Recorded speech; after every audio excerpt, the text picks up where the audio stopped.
Ça nous est tous et toutes déjà arrivé de vouloir apprendre quelque chose de nouveau, de lire un livre, de lire un article, puis quelques jours plus tard, voire même des fois quelques pages plus loin, d'avoir oublié ce qu'on était en train de lire. Si je vous disais qu'il existait des stratégies d'apprentissage plus efficaces que d'autres, est-ce que vous me croiriez? Quand je dis plus efficaces, ce que je veux dire, c'est des stratégies pour apprendre plus vite, mieux, puis pour plus longtemps. Tout le monde qui a un cerveau peut bénéficier de meilleures stratégies d'apprentissage. C'est de ça qu'on va parler ensemble aujourd'hui dans cette vidéo. C'est tellement simple qu'il n'y a aucun professeur qui va jamais vous enseigner ça à l'école. Je vous invite à me suivre, je vous ai préparé un petit bricolage.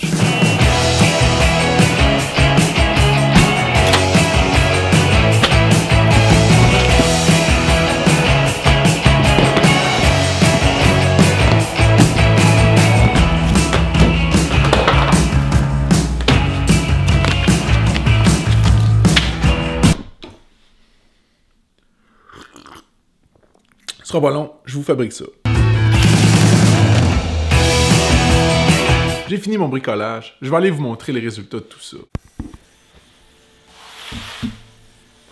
Ce qui est important de comprendre avant de commencer, c'est qu'il existe plusieurs manières d'apprendre. On peut apprendre en lisant, en écoutant, en partageant des choses, mais aussi en essayant puis en mettant la main à la pâte. Tout le monde a sa propre manière puis perception de ce qui fonctionne le mieux pour soi. Tant mieux si vous vous connaissez suffisamment bien pour savoir qu'est-ce qui fonctionne pour vous quand vient le temps d'apprendre.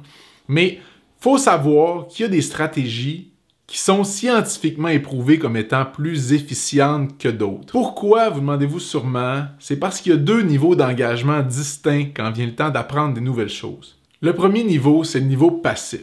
Qu'est-ce qu'on veut dire par là? C'est que nous ne sommes pas en train d'exécuter quelque chose. On est en train de consommer quelque chose, d'attendre passivement que la connaissance vienne à nous. C'est ce qu'on fait, par exemple, quand on lit un livre ou qu'on écoute une conférence.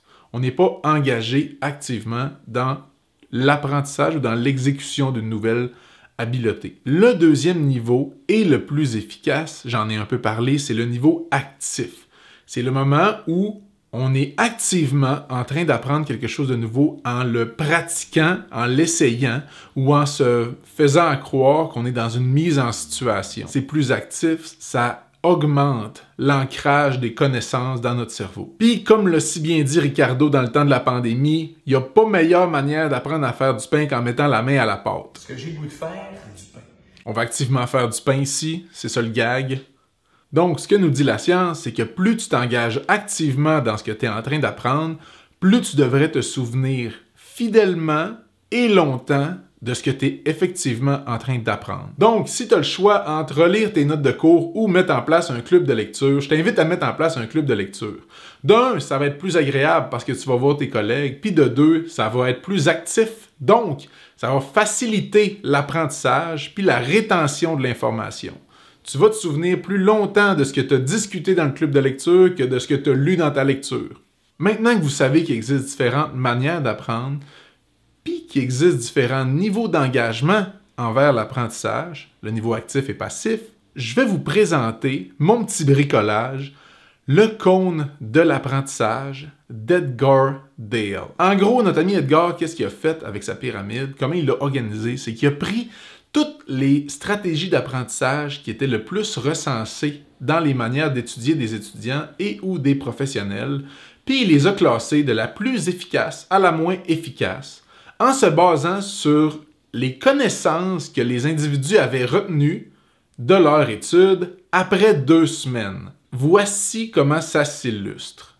Après 2 semaines, on tend à se rappeler de 90% de ce qu'on fait, 70% de ce qu'on dit, 50% de ce qu'on voit et entend, 30% de ce qu'on voit, 20% de ce qu'on entend et 10% de ce qu'on lit. Donc, si on prend le temps de mettre toutes les informations que je vous ai présentées jusqu'ici ensemble, ça nous donne une pyramide inversée dans laquelle on retrouve les meilleures stratégies d'apprentissage en fonction du taux de rétention de l'information que vous aurez en les appliquant. Je vous avais dit que c'était vraiment simple. Maintenant, tout ce qu'il vous reste à faire, c'est de choisir parmi ces stratégies-là puis de les appliquer, tout simplement, en sachant laquelle est plus efficace qu'une autre. C'est un peu la raison pour laquelle moi je fais des vidéos de ce genre-là, c'est que en partageant l'information que je consomme dans des livres, ça m'aide à m'en souvenir plus longtemps, puis je peux réutiliser ça dans mon travail. Si vous êtes rendu jusqu'ici dans la vidéo, ben je vous remercie premièrement. Je vous invite à vous abonner si ce n'est pas encore fait. Puis, allez faire un tour dans la description de la vidéo parce que j'y ai mis 2 livres, 2 ou 3 livres, je me souviens plus, qui sont directement en lien avec des stratégies d'apprentissage pour augmenter votre capacité à retenir l'information efficacement. Parce que quand on veut apprendre quelque chose, si on est capable de l'apprendre vite et bien, d'un seul coup, ben, ça nous fait sauver énormément de temps. Sur ces belles paroles, j'espère que vous aurez pu trouver quelque chose d'utile dans ma vidéo. Je vous invite à vous abonner, à cliquer sur la petite cloche pour qu'on puisse se retrouver la semaine prochaine dans ma prochaine vidéo. Je vous dis merci. Bye bye.